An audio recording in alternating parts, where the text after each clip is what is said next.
not gonna use it anywhere else. I don't think they're using it anywhere else. I don't know that, but Well, I wouldn't be surprised if they do use it somewhere else, because typically they'll just scrape it up and put it in a dump trailer and that's it wasn't a half inch in the sod. Yep. It was 2 inches in We'll the connect sod. you to our conference call here.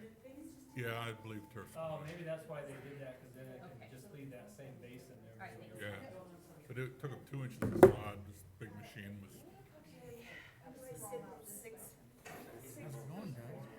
If you saw me last night, you'd think I'd been drug through mud Huh? behind a truck or, I didn't do it. I don't know. Wasn't me. I got home and I was just stressed, you look tired, and I said, I am exhausted. But I did get some sleep last night, so. It's crazy, isn't it? You know, Monday we get direction from the state board, and then Wednesday from the governor, so the plan changed slightly again. We're doing all right. We've got a good plan for you, I think. You know, mental work is more exhausting than physical, Yeah. by far. Deeper or something. Uh-huh. Monday we get direction from the state board, your brain can say, Yes. thank you, and then relax, and then it just heightens. Yeah. Yeah. It's like, okay, especially those 2 and 3 a.m. difference. It's like, yeah, those are the tough ones, you can't go back to sleep. Can you write them down? You have I a did, I pad? pulled out my phone, I used to Oh, do it to the. okay, Yep, and so I pulled out my phone, make a note. yeah, and then I can forward it to myself, send it here, and then put it into a Word document. And that's what we worked on, we just do that.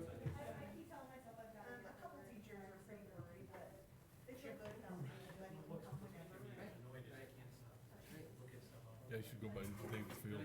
Yeah, I will.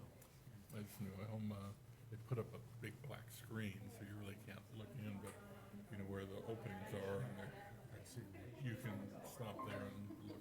Wow, Yeah, in a week's worth of work, they've that big equipment. yeah. Wow. Mark said the fence was up over at Pokey. Yes, I saw that on Thursday. Sidewalks are all good shape. What's that? Sidewalks are all done. Are they? Just a little bit. Good. To go. Bug is a little bit this morning. You drive over by there today. Cause you know, I even think And Davis Field too. Yeah, yeah. Have a good house. Yeah, they, Hi, is everybody on the the first part of the week, that fence wasn't up, so Janie? we sat across the street in our car. Jim, are you could see there? the whole, you know, you could see what was happening. Yeah. And they put up this black screen. Okay, I don't think you have Jim right now. Do you want me to call Jim? Oh, okay. Oh, perfect, all right, thanks, Jim. Excellent. Everybody? Yep, They're all there? Okay, we can start this? okay. Okay, I call this meeting to order for the purpose of a special meeting to discuss recommendations regarding COVID-19. Superintendent, would Okay, you like to yes. take it apart, take it away? Thank you, Mr. Chairman, Mr. Vitale, other board members via the phone and our conference call, and I guess we're also FaceTiming live, so there may be others watching at home. But to get us started, I'm just going to go through various departments. We will start, we have a couple. First up, a communications update, Mr. Chairman. Mhm. And then some news that we just received yesterday from the State Department of Education by way of, or the governor by way of State Department of Education. So if we could start with those two first, and then we'll get into more of the detail of our plan moving forward in light of the soft closure announcement by the State Board of Education and the stay-at-home order by way of the governor. Okay. So if we could. Courtney? Yeah. There you are. Social distance. We are. Okay. Good afternoon. I wanted to share an update with you about our communication efforts regarding COVID-19. As you know, effective immediately, Governor Little has ordered all Idaho residents to remain at home, except for necessary activities and directed non-essential business to close for a 21-day period until April 15th, 2020, in order to slow the spread of coronavirus. According to the governor's stay-home order, education is classified as an essential service. Educational institutions, including public and private K-12 schools, colleges, and universities, for purpose of facilitating distance learning or performing essential functions, provided that social distancing of 6 feet per person is maintained to the greatest extent possible. This information has been very fluid, with frequent updates and mandates coming from the State Department, from the State Board of Education, as well as the Governor's Office. Many of the information and these directives have come in real time, and so staying ahead of this has been very challenging, but it's been something that we've really tried hard to just be on the heels of, so that we can get that information out to our parents, families, staff as soon as possible, because they've already got that information, because these things these conferences are coming live, and so we've been trying to get it out ahead of as much as possible with as little lag time. Our goal from day one has been to share timely, relevant information and credible information with our staff and families and learners in the media. And also guiding all of our communications has been transparency, expediency, and community. We're all in this together.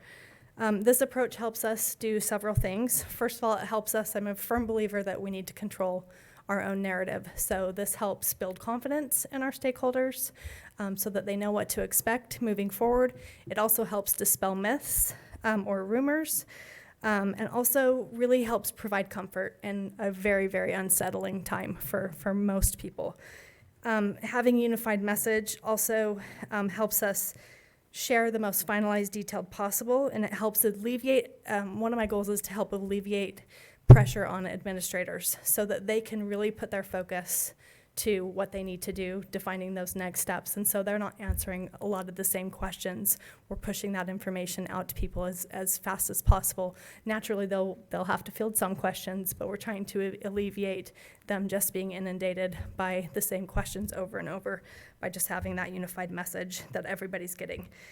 We'll continue these communications with staff and families as details are monitored and finalized. I've been trying to have about a 3 to 4 day touch point with people just so that they know, even if it's just kind of repetitive information, they know we're working hard behind the scenes to finalize these details and sharing that information as it's finalized. We're continuing to keep our webpage up to date, share info with media.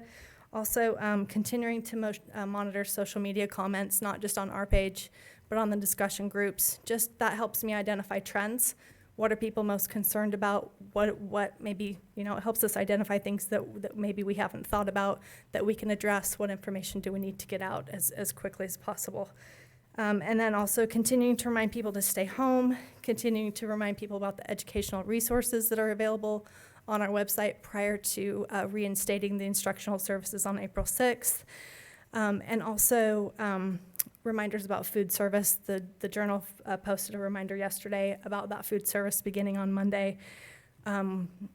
So we'll continue to do that indefinitely. And then I'm also in contact with my colleagues at both IDSPRA and NSPRA, which is the National School Public Relations Association. We're sharing lots of good information about what other school districts are doing as they get COVID cases in their schools or with their staff. And so that's been a really great resource for me as we develop, we're all in new territory, so sharing that information and best practices has been very helpful. And then we're also going to start a campaign early next week, as soon as we have the information, to identify those families that may not have signed up for Infinite Campus Parent Portal. That is going to be an essential mission-critical tool for us as we move forward to getting information out, especially as we start this remote instruction. So we'll be calling parents that haven't signed up, walking them through that process, and trying to get as many people. And I see this as an opportunity, because Infinite Campus is already a great tool for us, but we can extend that even more moving forward by it's just an opportunity for us to get more and more families signed up to that. So any questions for me about what we've been doing? You've been busy. We've been very busy. Good. Anything I missed, Dr. Howell, that you wanted me to touch on? Nope. Okay. I was just looking toward the phone to see if any board members remoting in would have any questions. Okay. Thank you very much. Thank you. And financial impacts. Oh. Okay. Bart, can you help? All right, thank you, Chairman Mattson, members of the board, and Superintendent Howell. She's good? All of them are good, all three. Okay. I'm just gonna touch on briefly some of the main points in regard to several of the different departments and some of the work that's been happening behind the scenes as we've been under this emergency closure. As you know, just because we are closed doesn't mean that necessarily all activities cease, because there's a lot going on that still needs to continue. For example, in our maintenance and operations department, we still have probably 200 work orders that we are still trying to catch up on. It makes it a lot easier when we don't have students in school and we can go into classrooms at all times during the day to be able to take care of them, so that has been great to be able to do that. Our staff works in 28 different facilities, so it's easy for them to keep their social distancing, if you will, and so that hasn't been a problem at all. The grass continues to grow. We're starting to get into the mowing season here in the next week or so and get the thatch off and take care of that. Turn on sprinkler systems as the weather permits us to do that as well. This last week, we've been sweeping all of our parking lots and playgrounds, so that, and that's typically what we do during the spring break time and this time of the year.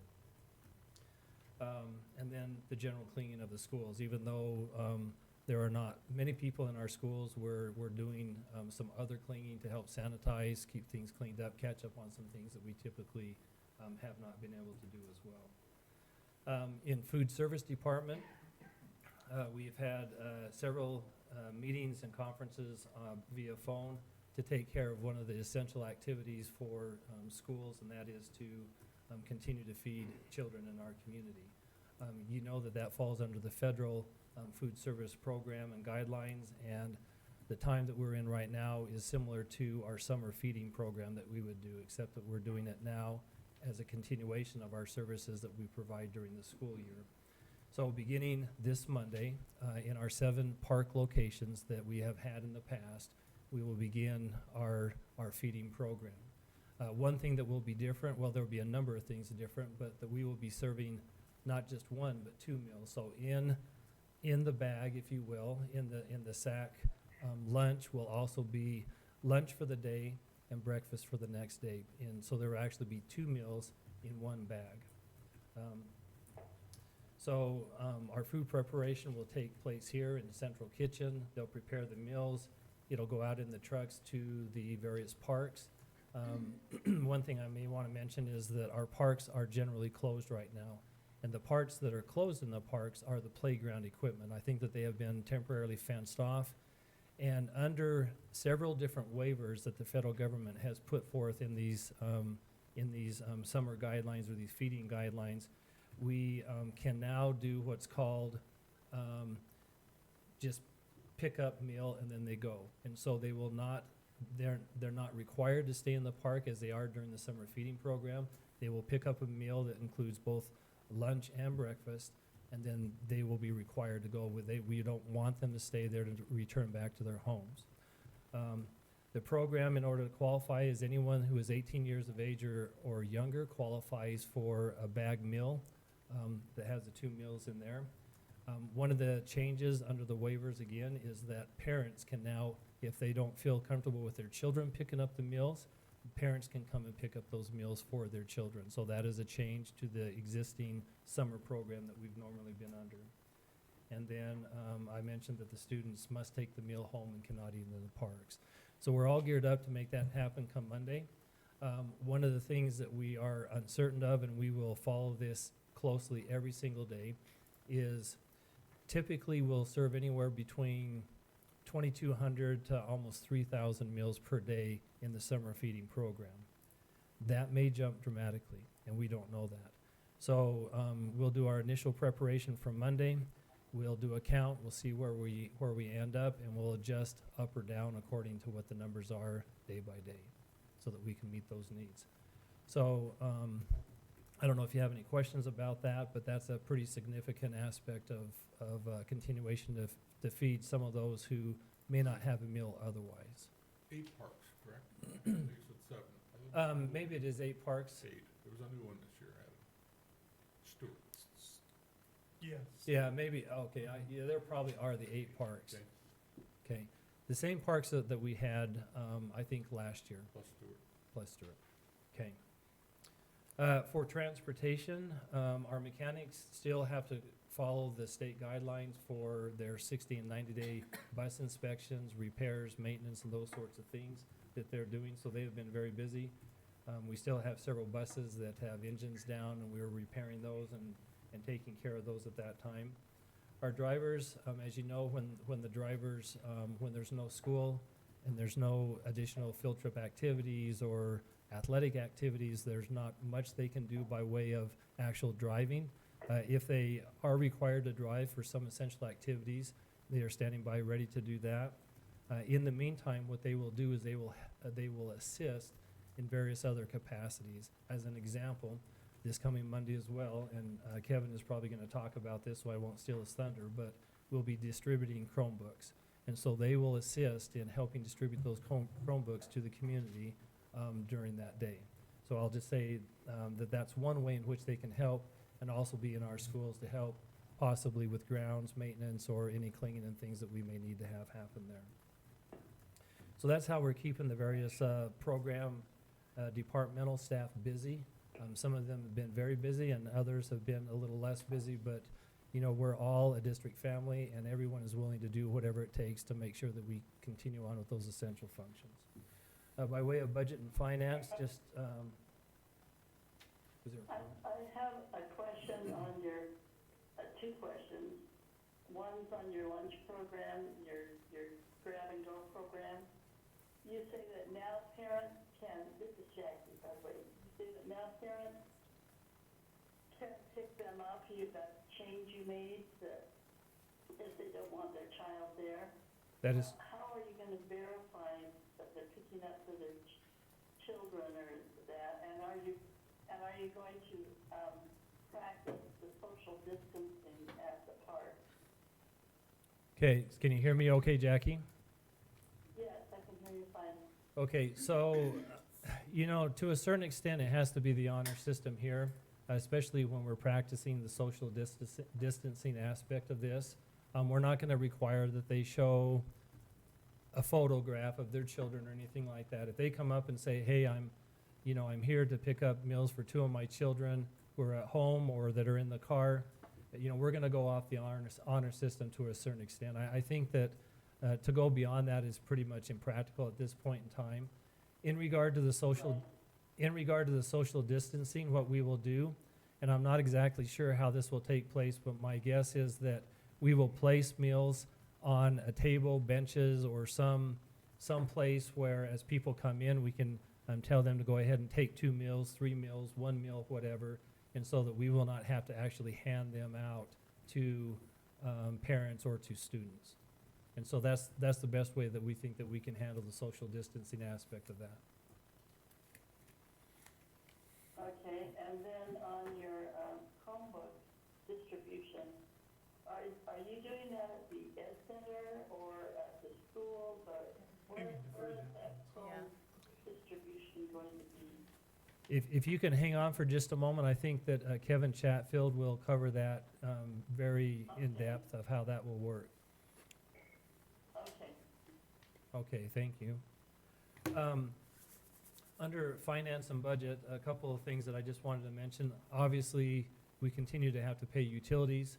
We have to continue to pay direct bills which come in that we're required to pay. And so we are making payments out every week as we normally have done in the past. The only week that we skipped was this week, which was typically our spring break, that we would not have done that in the past. Payroll gets paid twice a month, and so we are required to get the attendance in and get that information so that we can do our payroll, transfer money into the banks, and do all those general type of operations. The other thing that is significant right now, and you know this from in the past, is that we have a considerable amount of bids out, carpeting, roofing, asphalt, things of that nature, and so we're taking care of all the bid openings, the bid contracts, all that preparation for our summer work, which is going to come upon us fairly soon, as it is. So all of that is still ongoing and happening. And lastly, I just wanted to mention, maybe not so much a surprise, but maybe a little bit earlier than what we anticipated, is there was the announcement yesterday from Governor Little of a governor's holdback. Some of you may remember that we had a holdback a number of years ago, and the holdback was 1% for all state agencies, including school districts. And so that 1% will be withheld out of our May payment, from what I understand, our May distribution. Our best estimate at this point in time is that's approximately $750,000, okay? A couple of things just to mention in regard to that $750,000. You remember that we had that retirement sick leave holiday, if you will, where they deferred an employer contribution for retirement sick leave for half of this year and then for next year. So this year, that amount was about $350,000 roughly for the portion of the year that was remaining that we would save, which could go toward that $750,000. And then next year, that would be about $675,000. So that will help soften that blow of that 1% holdback if that needs to take place and has to take place. And then lastly, I would just indicate that our fund balance is sufficient in regard to it exceeds more than our 5%. So I don't want to say we should be in great shape, but at least we have a fund balance and some of these other factors here that will help offset and soften that blow to that governor's holdback. So we shouldn't have to look seriously about any kind of budget cuts this year or changes in programs or anything of that nature, just for your information. Okay? Thank you. All right. The, go on to what, instructional recommendations. I think Lori's first. Oh, tag team. Yeah, we'll tag team it, how about that?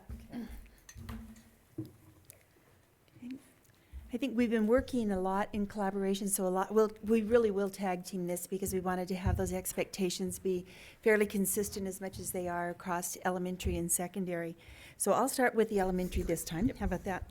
And then Sue will chime in and with some of the things that are going on there in the secondary. What we're expecting is that electronic or paper packets will be distributed each week with learning materials to our families. And so we'll start on the 6th with those packets going out. We have some plans in place on how to do that. We're still finalizing that, but it'll be at the schools. But it'll be families coming throughout the day, assign different times in order to pick up those packets, and we'll practice all of the precautions that we can in order to get those packets. I know that elementary students, when we left, we met on a Monday night, and then Tuesday they didn't come to school, so they have no, their reading books, their math, none of those things are there. Probably, in some cases, paper, pencil, and all of that, will need to be, and all of the things that they'll need to continue their learning at home. So lesson plans will be in there, and the lesson plans will include our learning intention. We don't want to forget that we're visible learning schools and visible learning district, that we want clear learning intentions for our students even while they're learning at home and while it looks just a little bit different. So teachers will include that in their lesson plans. There'll be lesson plans for English, language arts, and math, and then suggestions in there for possibly for social studies and science. But it's like, if you can't get to anything else, get to the ELA and math so that we can continue that learning there. Other ideas for PE teachers, music teachers, even lessons. We see this as an opportunity. Some of the students are going to be needing the support of maybe some counseling, some things to think about there, and we have experts in our buildings that can be offering that. So we can also foresee that we're going to be encouraging them to be putting lessons in there too, so pertinent to what the students are going to be needing.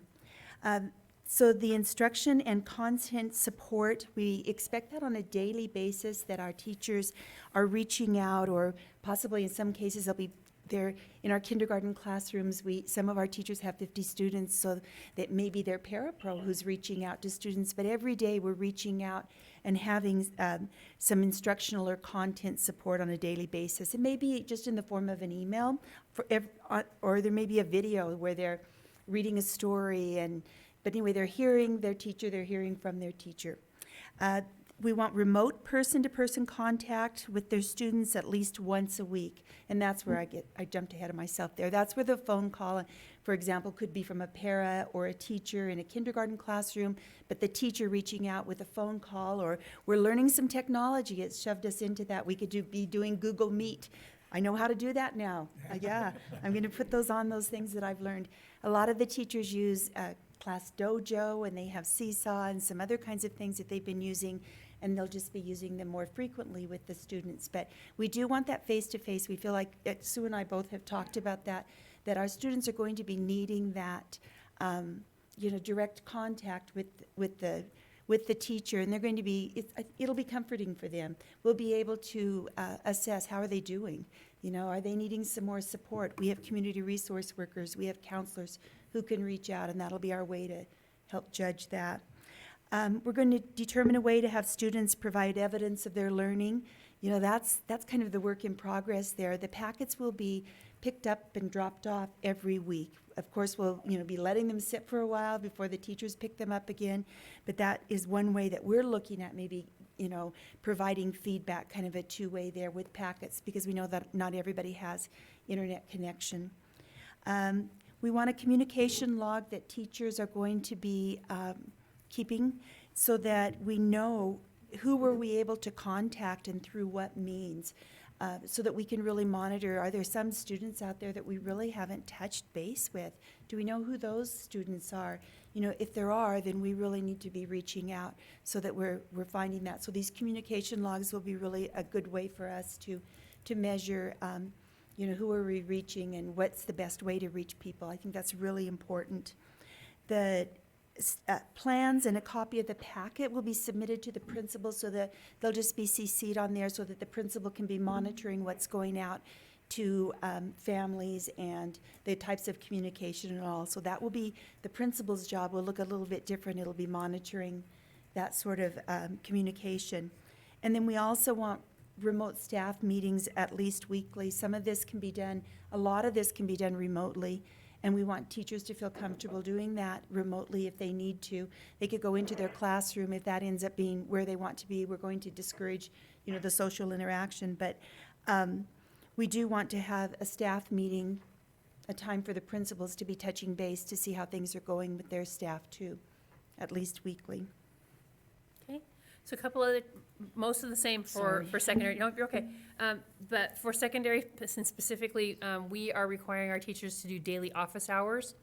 And depending on what they teach, it can be, if you have 4 preps, you may have one from 8 to 9, one from 9 to 10, one from, or if you're teaching the same class all day long, you may have 2 hours of office hours. But those are specific times that kids can either call in, email in, or get onto Google Meet or to a different discussion platform and get answers or concerns addressed immediately. And then teachers are required to, if a student emails an answer or question in, they're required no more than 24-hour turnaround to get those answers back to them. I'm trying to remember what else that was different. As far as grading goes for secondary, they're going to have a minimum of 1 grade a week at minimum, whether it's a progress grade or an assessment grade or something. But kids need to be able to get on and see how they're progressing through without having 3 weeks go by and then the grade come in all of a sudden. So, and then we've put in a couple of things on how online, best practices for online teaching, that they need to be present when they're teaching, not fixing dinner and trying to teach at the same time, but be present with the kids. And then to personalize it as much as they possibly can, send videos if they're comfortable doing that, hold discussion groups. And we've given them a couple of different platforms to be able to do discussion groups, and our teachers are using them already and our kids are using them. So it's just gonna be a little bit of a stretch for us. We'll be doing this at home then? Yes, they will be doing this at home.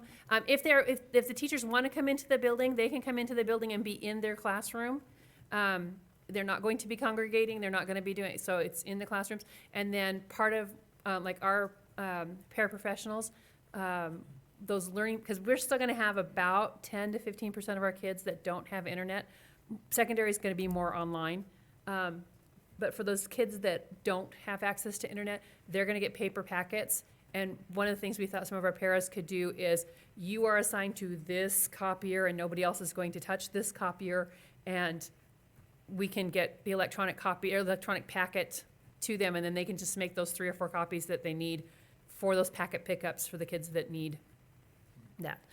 We also talked about that if we know that a child is stuck at home and their parent works all day and there is no car for them to come pick up a packet, that two people, a teacher and or a pair or two pairs, can take that packet out to the kids, drop it on their front porch, walk away. But that way the kids get their instructional stuff. So we're gonna, our teachers are amazing, and our staff in general is amazing. They've just been problem solving. What about this one? What about that? Some very specific case by case things, and then majority of students. So they're willing, ready, and able to jump in and get this done. They're just kind of waiting for some answers from us, so. Yeah, I was going to ask if you'll touch a little bit on that social emotional and the grading part, because Okay. we know there are a lot of concerns out there. As far as the grades, so social emotional, our counselors have already, they're wanting to set up office hours right now for the kids, and to be able to do Google Meet or phone calls. We've talked about, we know of several kids that, like I said, for the lunch in the park, they live too far away and they have no car to get there. So I point blank asked our lunch crowd, if one of our school adults comes and says, I have 18 kids that I know cannot come and get this lunch, can they come and pick up 18 lunches and take them to them? And they said, absolutely, we could, a school official can go and pick up a group full of lunches. The counselors have come up with several social emotional lessons that the kids are gonna get also. And just keep the kids involved, keep the kids touching base. The secondary teachers are required to contact their kids, two-way communication, minimum of twice a week. So two-way communication may be, we're gonna meet on Google Meet, and I can see there's 15 of you here, and we're having conversation back and forth. And on Google Meet, it's not only that you get to see that one person that you're talking to, you get to see everybody that's on there, and they can talk to each other. So it's not, it's not close enough to touch, but it's close enough to visit. And so just to keep our kids that relationship together. Our teachers know our kids really well, and they need to keep that relationship strong. So, and then, like I said, grading, it's minimum of once a week, and it's to keep the kids abreast of their progress and to keep their parents abreast of it. One of the requirements for secondary teachers is that they send out some type of communication to parents minimum of once every 2 weeks. Hey, these are the things your kids should have finished in my class. These are the things that are coming up. Don't forget to check Infinite Campus to see where your kid's at on their grades, so as much communication as we can possibly get out. And like I said, these are minimum requirements. So our teachers, some of them have already reached out. They already have their kids ready to go. They're just waiting, and some of them's like, here, you might as well get started on this because you're going to get to do this in a week or two anyway. So they're already reaching out to do that.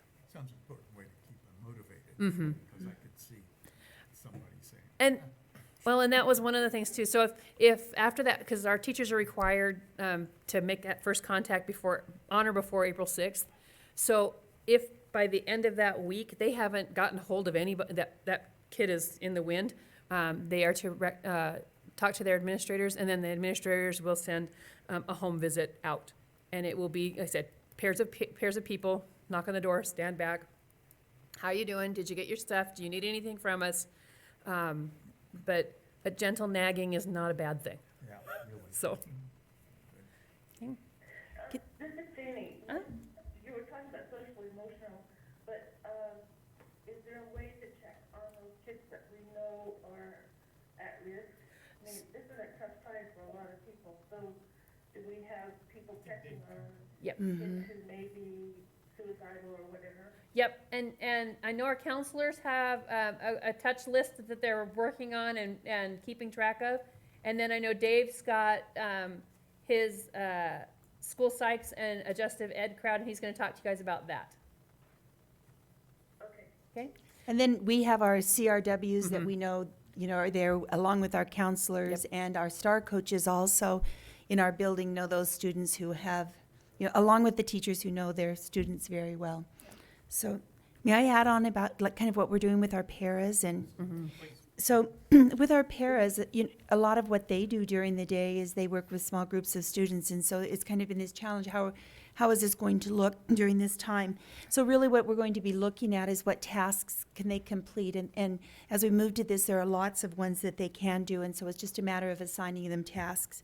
There can be the packets that help put together those packets, because those aren't going to be easy to put together and they'll take some time.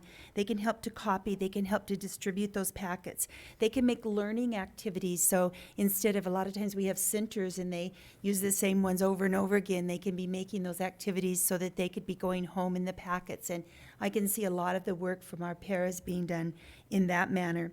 They can create videos, they can be reading the stories to kids, and then sending those out. They can cover the office, because we're going to have office hours also. And another thing that we've talked about is that we never have enough time for professional development.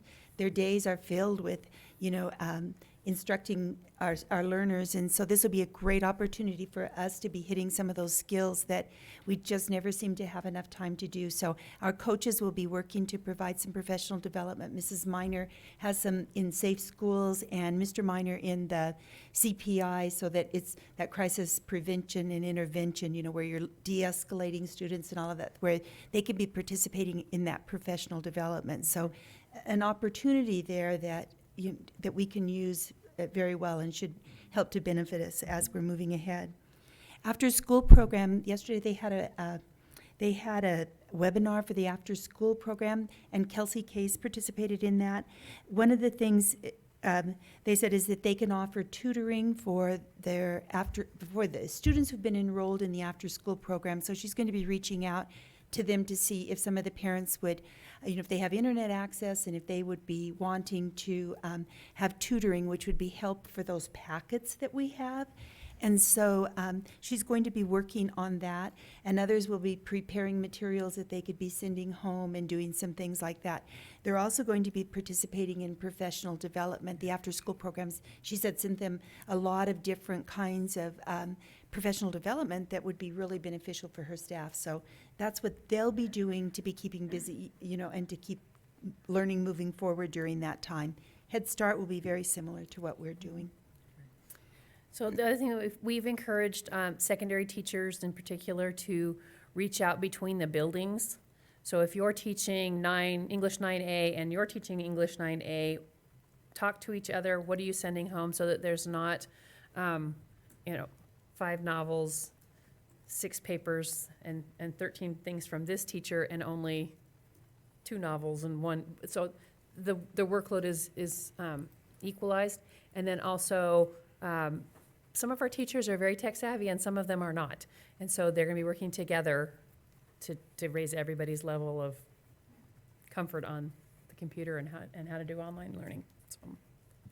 And we wouldn't be able to stop our elementary from collaborating. Yeah. They do it. They already do, but it was just, like I said, it's just some Yeah. more encouragement from us. So. And so I think we're about to wrap up with you two. Yep. So could you talk a little bit about commencement? Yes. So we've had several questions about whether we're going to be having graduation ceremonies. And what we've discussed is that we would like to wait until after May 1st or on May 1st to make that decision. If things smooth out and quiet down, we would like to go on with graduation ceremony, but we won't know until we get a little closer to it. So I know that's difficult for travel arrangements, but You won't know if ISU will allow you. exactly. We don't even know if ISU will let us use it or if we'll have to have a different venue, or so we need to get a little closer to it before we can make a final decision. Okay. Questions? No? No? Okay.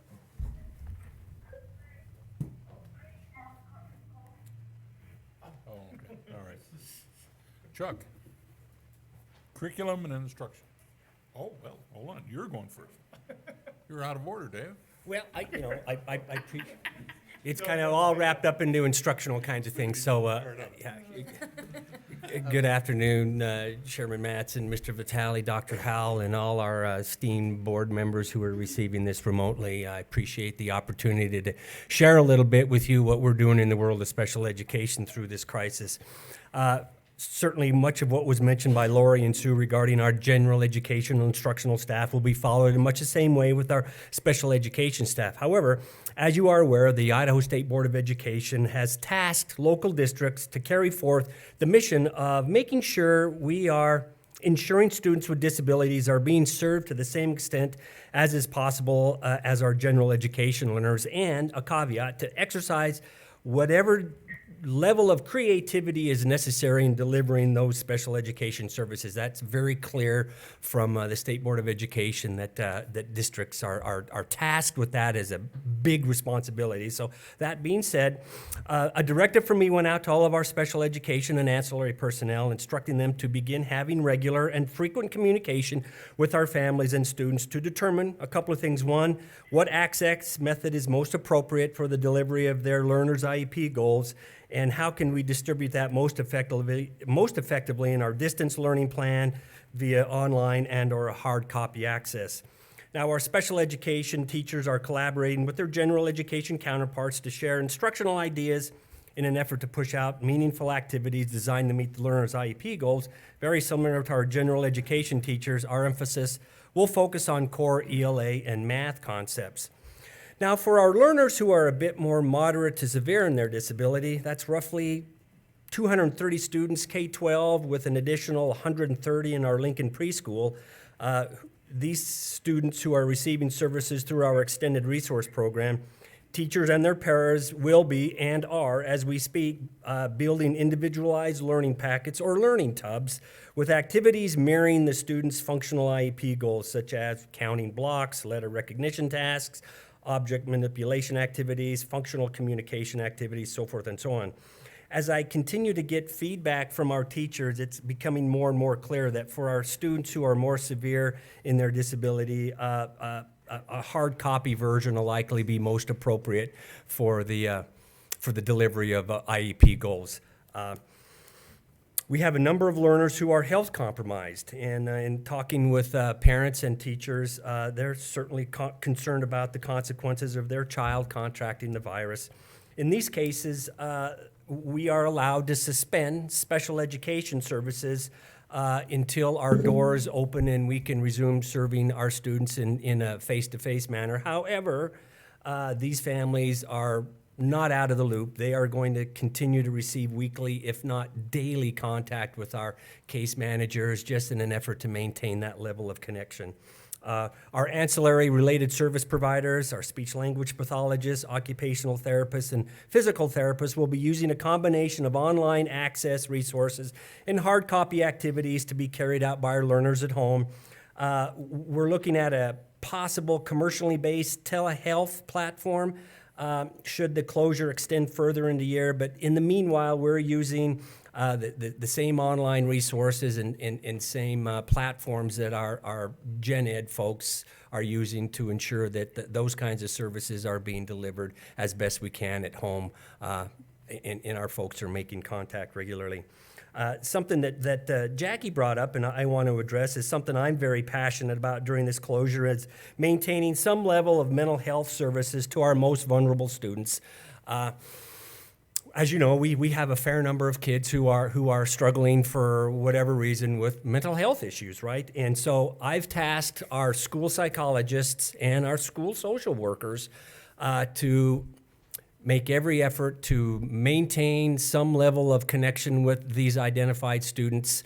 Paul, you probably remember back in the day, we had a fair number of what they used to call severely emotionally disturbed kids. Now that's been changed to what we call now emotionally behaviorally disordered groups of kids. But we have about 70 of those students in our schools who have been identified as struggling to a greater degree with mental health kinds of things. And so our school psychologists, all who come from a clinical background, and our school social workers are making contact with their individual building principals, finding out who on that school's roster is maybe needing a little more contact, and we will do our very best to make sure that our kids with those kinds of mental health concerns are being followed, tracked, talked to, phone call, FaceTime, email, knock on the door and stand back on the curb and talk about how things are going.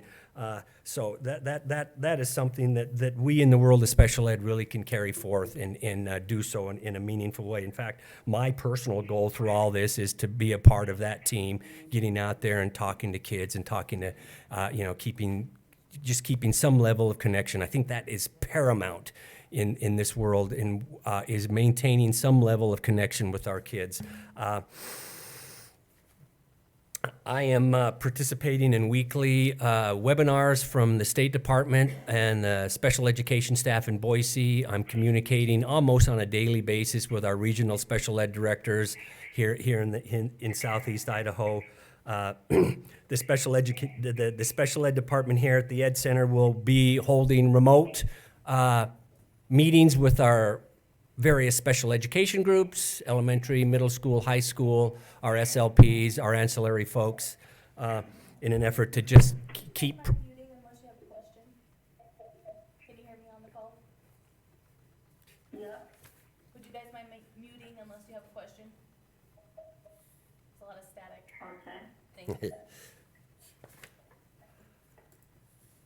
We're in frequent contact. I'm in frequent contact with the State Department and our regional special ed directors here, just sharing ideas and communicating with one another as to, various challenges that we're up against. I want to share a quick story that will kind of illustrate what the level of commitment our folks have, and this almost brings a tear to my eye. One of our high school special education teachers has 8 students amongst her 35 on her caseload who, as Sue was mentioning, kind of find themselves in a position where they can't get out. They have no wheels. They have very limited mobility.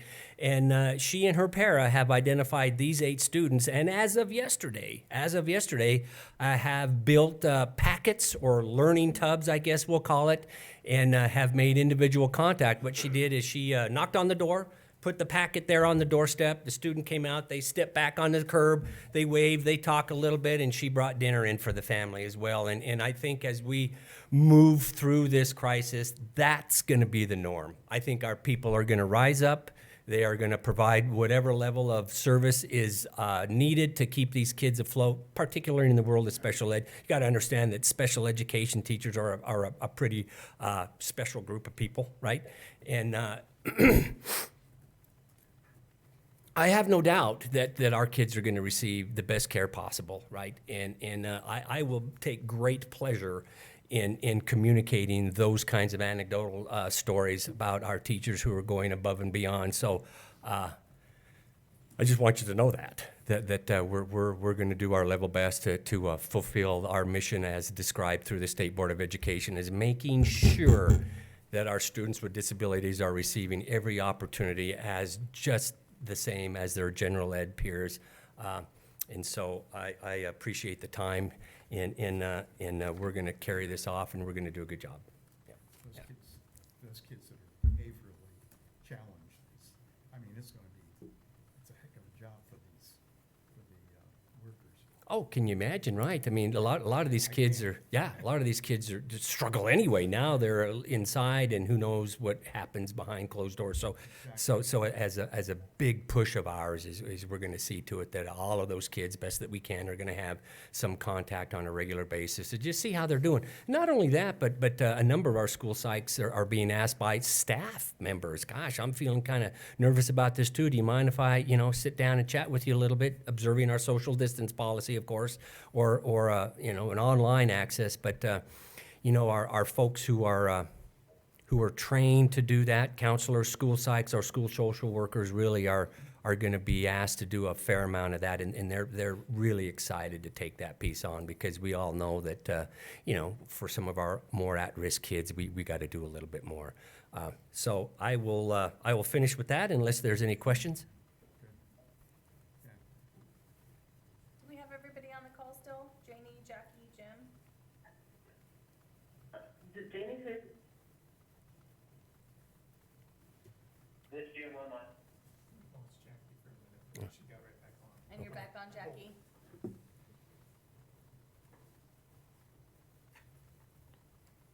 It's going to be a real challenge. Right. It is going to be a challenge, yep. It's a real You can unmute. new techniques. Okay. Yeah, yes, Okay, great. All right, thanks, Jackie. very much so, right. Thank you, Dave. Oh, absolutely. Passionate. Chuck, can you follow that? I'll be very brief. It's okay. So we're pretty fortunate in this district that we have well-articulated units of instruction in at least all of our core areas. And within those units, we identify focus standards and accompanying standards, learning intentions and success criteria. And, but we know that during this time, you know, our teachers are really going to need to focus on the essential content and the essential learning for their grade level and their various subjects, and you know, pare it down to really what is going to be essential to our students' learning. So the curriculum department stands ready to help and provide whatever support we can to our teachers and staff as they're making this transition to learning. The other thing that I'll mention is I think the board is aware that the State Board of Education has waived certain graduation requirements, and that will require you to take a look at policy 8203, and I think the plan is to bring that back to you at your April meeting and suspend several requirements from within that policy. Okay. Thanks. All right, thank you.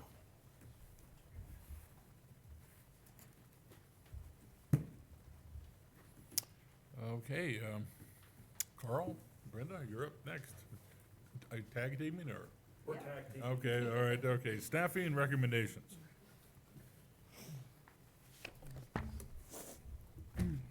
Good afternoon.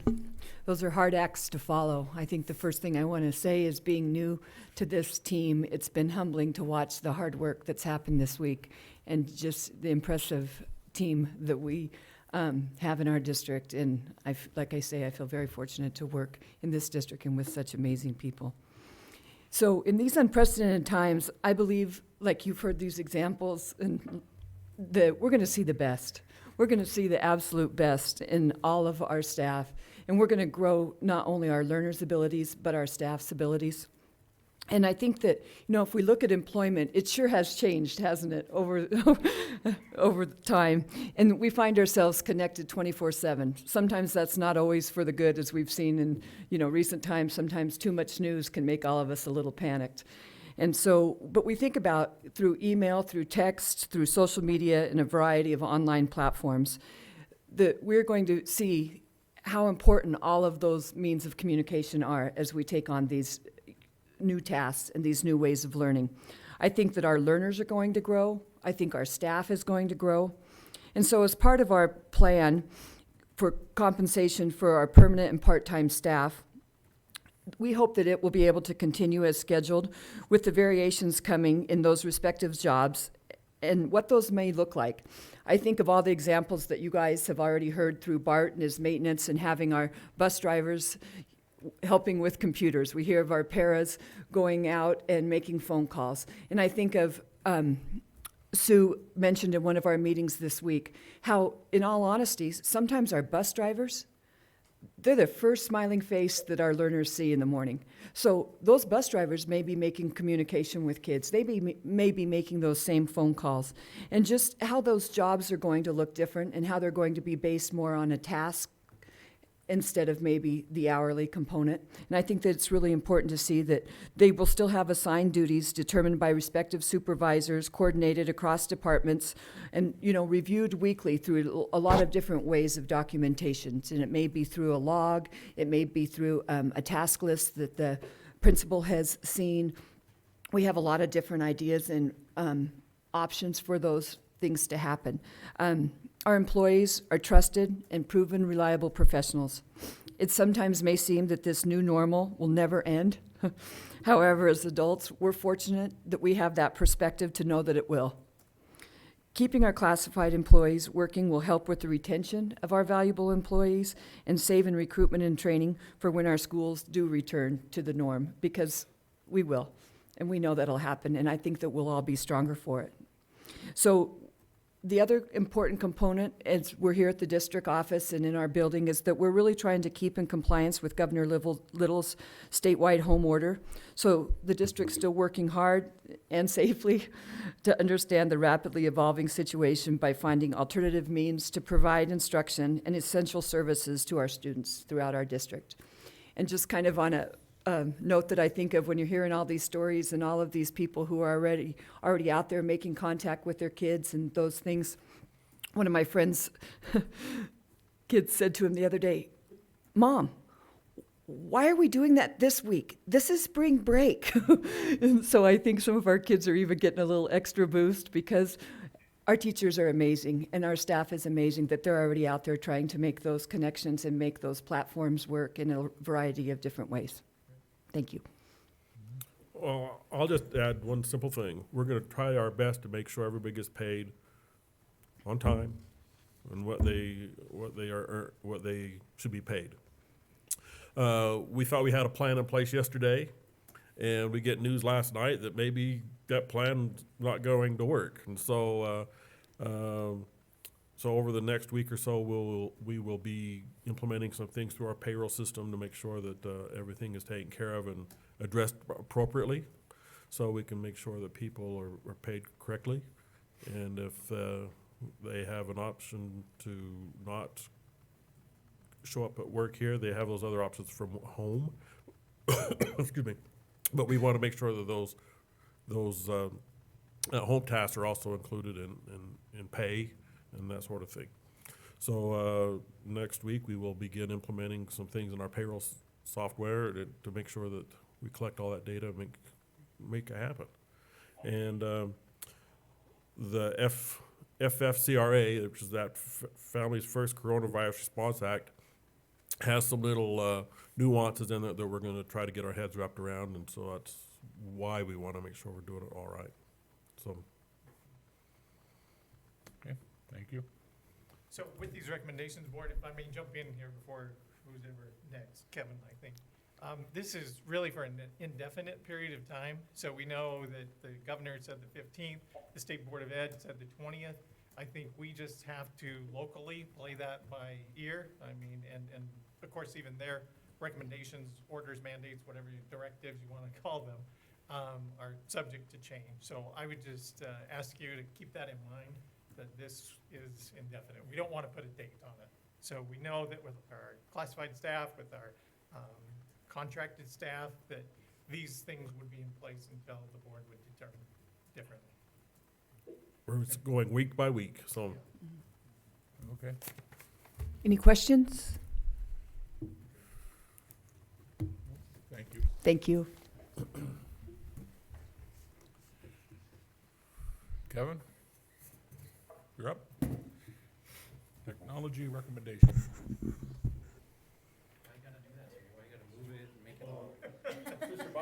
Senator, I'm not tag teaming. Does anybody want to come up and, I mean, you know how nervous I get. Hello. So technology is going to be hitting the ground running as of Monday. Our current plan is to gather up about 6,500 Chrome devices from various secondary schools and primary schools and be moving those to Highland High School. We're going to be setting up a checkout system from Highland High School because they have the largest parking lot. So we want to set that up to where parents can drive up, have some sort of employee get some information from them about whose student they're taking the device for, and then we'll check it out to that specific student. We're doing that so that we can make sure that we can hopefully get the devices back at the end of all of this, as we still need these devices for future plans, but we do need to get them in the hands of learners. Once that is done and we have the completed checkout process, technology will be moving to primarily a help desk role. So all of my staff will be converted to help desk, whether that's work from home or work in the office. We're going to be practicing social distancing. No one will be sharing an office anymore. And we'll be expanding our hours. So we're going to be going from 6 a.m. to 9 p.m. every day. So teachers have that flexibility to call us at any time. We'll have staffing available for that. and parents And parents, I was totally about to get there. We're going to be creating a new help desk number as well, a secondary one for parents and students to contact us as well. Same hours, so that way if they need any assistance, we're there for them. And then when this whole thing's over, we can shut that number down so we don't need to continually receive phone calls. And Kevin, you have the ability to help students on the Chromebook itself. Yeah. I mean, basically Yeah. taking it over. Yeah, we have remote control access for computers from anywhere as long as they call in and can navigate to a web page. We can assist them. So we're hoping that that will help alleviate some of the concerns and the stress people are going to have with a lot of this. So it's not super complicated, but it's going to be a real pain for us to do. It's going to be a fun go. So we anticipate a Yeah. week from Monday. Yes. So April 6th. April Roll 6th. out.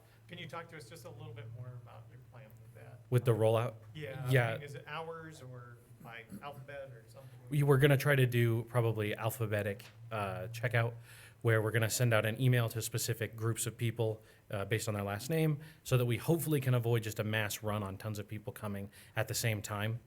That's sort of the tentative plan. I have my data people getting that information built for me already. So hopefully Monday we can send out an email, Monday or Tuesday with help of Courtney. We can get an email sent out notifying them of their time slot of when to be at Highland. You communicated with all the end users, parents, whatever, to ask their capabilities. How many responded?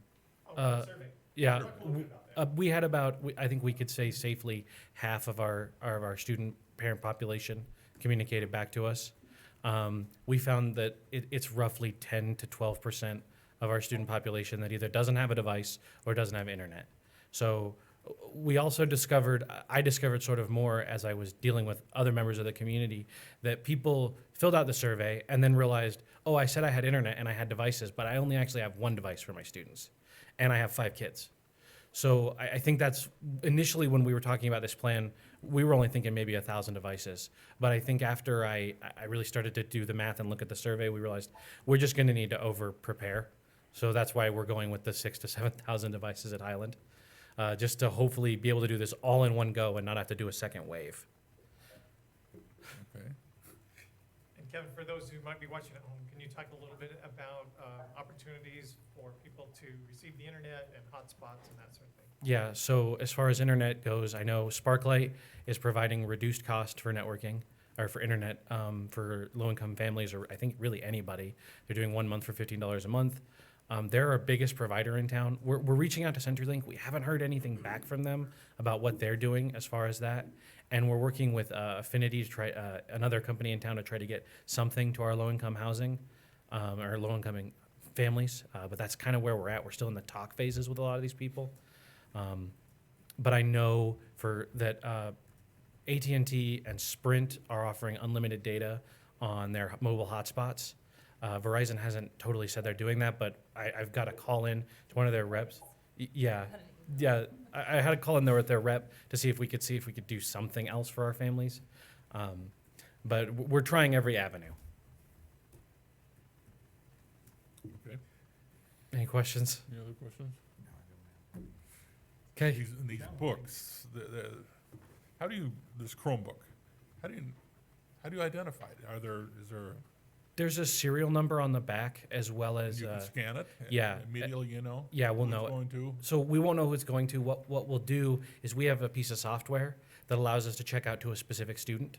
So what we'll do is, when we know the students that are coming to check the device out, we'll scan the asset tag on the back and assign that device to a student. So then we'll know moving forward, okay, this student has this device. I also forgot to mention, and this is really important, another big piece that we're doing is every school we're gonna go through and have Chromebooks available for staff. So we're gonna be disassembling a few carts at every school. So if staff wants to get a Chromebook to take home and use, it will be available for them. Okay, good luck. Okay.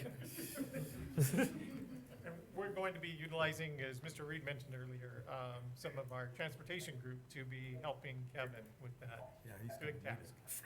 Yeah, right. And so, Mr. Chairman, we'll be able to skip over, Mr. Reed was able to cover his Okay, in the all right. financial report as well, so, Ms. Wilkes, there you go. spring athletic recommendation, which there isn't any. So give them to you verbally. Okay. Good afternoon. This is going to be pretty hard on me. I never thought in my life I would say we have no sports going on. And I don't know if that's ever going to continue either. But right now, we have an amazing athletic directors and coaches that are waiting. If you know, coaches are wired a little differently. They're not very patient, but they're waiting on the sidelines to see what we can do and what we can't do. So my recommendations for the board today is, and we put a lot of thought and consideration into this, is to suspend middle school track at this time, just because it is only a 6-week program and we're definitely out till April 20th, and we'd like to get the money back into some families' hands right away. And so next week we have secretaries waiting to do that to get the participation fees back in the families' hands. And I would like to make a recommendation that we follow IHSAA recommendations. They're meeting Tuesday morning at 9 a.m. To make some determinations of what spring sports looks like. And then we'll go forward from there on, what we're gonna do. And then, with those recommendations from IHSAA, if it does come to a decision that we're gonna end spring sports, that we can start getting students' participation fees back into their hands right away after that recommendation. I appreciate you guys' support this year and all that we've been doing, and I know that we're gonna come back from this, and we try really hard to look at the positive aspects of this. We're doing lots of things on the outside, and the coaches are already coming up with great ideas on how to showcase some seniors that won't be able to be that captain and so forth, and I'm thinking they're just gonna go above and beyond, but we're just kind of waiting to see before we pull that plug. Understood. Mm-hmm. Any questions? Group? No. So, thank you. Thank you.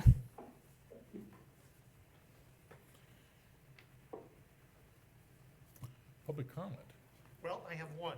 Oh. For sure, Mr. Chairman. And Okay. this is from Mary Ann McGrory, and the president of the PEA, Portillo Education Association. And she asked that we read this in. I think she may be joining via FaceTime. I know she wasn't feeling well yesterday. And so she writes, the Pocatello Education Association joins with School District 25 in support of these proposals that would allow for the continued education of our students while allowing for the safety and well-being of our staff.